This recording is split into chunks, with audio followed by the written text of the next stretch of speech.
আসসালামু আলাইকুম সম্মানিত ভিউয়ার্স সকলকে স্বাগত জানিয়ে আজকে নতুন ভিডিও শুরু করতেছি। তো আজকের ভিডিওটা হচ্ছে দাখিল নবম শ্রেণীর যে রেজিস্ট্রেশনগত তথ্য হালনাগাদ অথবা তথ্য আপডেট দেওয়ার জন্য। তো আমি শর্টকাটে একটু দেখে দিচ্ছি। এই ভিডিও করার কারণ হচ্ছে যে গতবারের তুলনায় আমাদের এইবার কিছুটা তথ্য একটু পরিবর্তন হয়েছে, আপডেট করা হয়েছে। সেই বিষয়ে একটু দেখানোর জন্য আমি ভিডিওটা করতেছি। তো সবাই অবশ্যই মনোযোগ সহকারে ভিডিওটি দেখবেন। আর যারা আমার এই চ্যানেল অথবা পেজে নতুন আছেন তারা অবশ্যই ফলো এবং সাবস্ক্রাইব দিয়ে পাশেই থাকবেন। তো প্রথমে আমরা যেকোনো একটা ব্রাউজার, আমি এখানে গুগল ক্রোম ব্রাউজার নিয়েছি। ওখানে আপনারা লিখবেন মাদ্রাসা শিক্ষা বোর্ড। আমি অলরেডি এখানে লিঙ্ক করা আছে, এই জন্য এখান থেকে আমরা সরাসরি চলে গেলাম মাদ্রাসা শিক্ষা বোর্ড। মাদ্রাসা শিক্ষা বোর্ডে এখানে ক্লিক করার পরে যে ওয়েবসাইটটা তাদের এখানে চলে আসবে। আসার পরে এখান থেকে আমরা অনলাইন সেবা ২, এই যে অনলাইন সেবা ২ অলরেডি এটা হয়তো অনেকে জানেন, যারা অনেকে জানেন না, যারা হয়তো এবার নতুন কাজ করতেছেন তাদের জন্য হয়তো এটা খুবই গুরুত্বপূর্ণ হতে পারে। তো ভিডিওটি ভালো লাগে অবশ্যই বেশি বেশি করে শেয়ার করবেন। যারা হয়তো দেখা গেছে অনেকে অনেক সমস্যা হতে পারে, যেন এই ভিডিওটা দেখে যেন তাদের অনেক উপকৃত হয়। তো এখানে আসার পর অনলাইন সেবা ২ এখানে আসার পরে ESIF অথবা EFF আমরা এই সবগুলো কাজ এই লিঙ্ক থেকে আমরা করতে পারবো। এখানে দেওয়ার পরে ক্লিক করার পরে তাদের যে কাঙ্ক্ষিত যে মূল যে সাইট, এই সাইটটা চলে আসছে। তো এখানে আসার পর আমাদেরকে যে কাজটা করতে হবে সেটা হচ্ছে আমরা এখানে যে ক্লাস, এখানে দেখা ক্লাস 6 আছে, জুনিয়র দাখিল সার্টিফিকেট JDC আছে, দাখিল আছে, আলিম আছে। তো আমরা এই ওয়েবসাইটে যখন আসবে তখন আমরা এখান থেকে আমরা যে দাখিল, তারপর হচ্ছে আমরা ESIF স্টুডেন্ট ইনফরমেশন ফর্ম আর 2026 অলরেডি যেহেতু যারা এখন আছে ক্লাস 9-এ তারা 26-এ পরীক্ষা দিবে, এই জন্য আমরা 2026 দিব। দেওয়ার পরে আমাদেরকে কন্টিনিউ করতে হবে। কন্টিনিউ করার পর আমাদের যে EIN নাম্বার আর পাসওয়ার্ড দিবে, পাসওয়ার্ড দিলে আমরা এখানে লগ ইন করবো। লগ ইন করলে আমরা সাথে সাথে কিন্তু এখানে চলে আসবো। চলে আসার পরে আমাদেরকে ডাটা এন্ট্রি করতে হবে, সেটার জন্য আমাদেরকে নতুন এন্ট্রি। আর আপনারা যারা এখনও পর্যন্ত টাকা জমা দেন না, পেমেন্ট অপশনে গিয়ে কিন্তু টাকাটা আপনার জমা দিতে হবে। আর কীভাবে টাকা জমা দিবেন আমার এই চ্যানেলে কিন্তু ভিডিও দেওয়া আছে কীভাবে টাকা সাবমিট করতে হয়। তো চলো আমরা নতুন এন্ট্রি যাই। আমরা যে কোনো একজন স্টুডেন্টের ডাটা এন্ট্রি করে দেখি।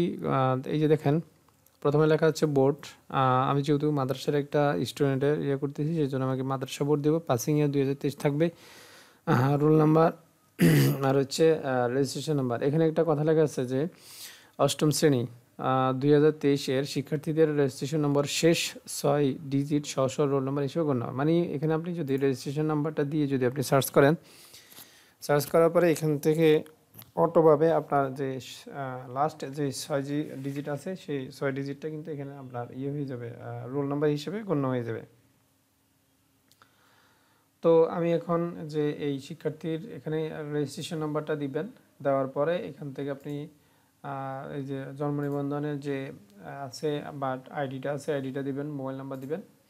দেওয়ার পরে আপনি এখানে যখন রেজিস্ট্রেশন নাম্বার দিবেন, এই যে সার্চ দেবেন, সার্চ দেওয়ার পরে এই যে স্টুডেন্ট নেম এখানে দেখেন লেখা যায় না, student name, father's name, mother's name, এটা এই তিনটা জিনিস কিন্তু অটো এখানে ফিল আপ হয়ে যাবে। এবং ডেট অফ বার্থ এটা সহ কিন্তু অটো এগুলো ফিল আপ হয়ে যাবে। আর আপনি ক্লাস রোল দিতে পারেন এখানে, যে তার ক্লাস রোল সেটা। তো প্রথমেই যে কাজটা করবেন সেই কাজটা হচ্ছে যে প্রথমেই আপনারা কী করবেন, আপলোড ছবি, এই ছবিটা কিন্তু আপনাকে আপলোড আগে দিতে হবে। না হলে প্রথমে যদি এই সব ডকুমেন্টসগুলো যদি আপনি এখানে দিয়ে দেন, এন্ট্রি করেন, ডাটাগুলো এন্ট্রি করার পরে যদি আপনি আপলোড ছবি দিতে পারেন কিন্তু এগুলো চলে যাবে। তো প্রথমে ফার্স্ট টাইম আপনাকে কী করতে হবে, ছবি আপলোড দিতে হবে, দিয়ে তারপর সব কিছু আপনাকে এখানে 1 বাই 1 এখানে পূরণ করে দিতে হবে। আর লাস্ট এখানে যেটা হচ্ছে গ্রুপ, আপনি যে গ্রুপ আছেন এখানে গ্রুপ দেওয়া আছে, জেনারেল সায়েন্স হাফিজুল কোরআন মুজাব্বিদ যে গ্রুপে আছে সেই অনুযায়ী এখানে দেওয়া হবে। আর এখানে যদি কোনো পুরানো স্টুডেন্ট থাকে তাহলে ওই হিসাবে পাসিং ইয়ার দিবেন, দিয়ে এখান থেকে রেজিস্ট্রি নাম্বারটা সার্চ করবেন। তো আশা করি আপনারা বুঝতে পারছেন। তারপর আমি একটা আমার স্টুডেন্টের একটা ডাটা এন্ট্রি করে আমি দেখাচ্ছি, দেখার পরে আপনাকে সাবমিট নিয়ে দেখা দিচ্ছি।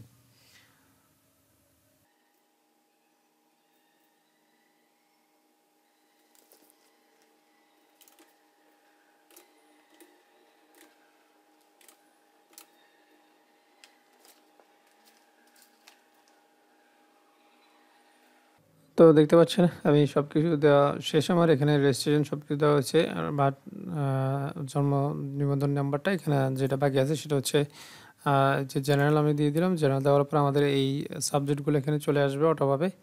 তো সবকিছু ডাটা এন্ট্রি করার পর আপনাকে সাবমিট দিবে। সাবমিট দেওয়া মানে হচ্ছে সেভ। আপনি এখান থেকে সেভ করে নেবেন।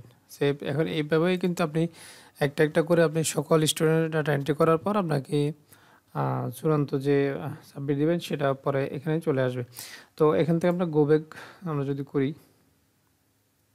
এই গো ব্যাক দেওয়ার পরে আমরা এখানে তালিকাগুলো দেখতে পারবো। আর এখানে দেখেন এই যে ফাইল অ্যান্ড সাবমিট, এই ফাইল অ্যান্ড সাবমিট এখান থেকে আপনি সব কিছু দেওয়ার পরে আপনি 100% আপনাকে শিওর হলেই তারপর আপনি ফাইনাল সাবমিট দিবেন। আপনার 29 তারিখের মেবি 29 তারিখের আগেই, শেষ তারিখ হতে 29 তারিখ আর কি। তো এই ছিল আজকের ভিডিও। যদি ভালো থাকে অবশ্যই বেশি বেশি করে শেয়ার করে সবার মাঝে ছড়িয়ে দেবেন। তো আজকে এই পর্যন্তই, সবাই ভালো থাকবেন। আসসালামু আলাইকুম রহমতুল্লাহ।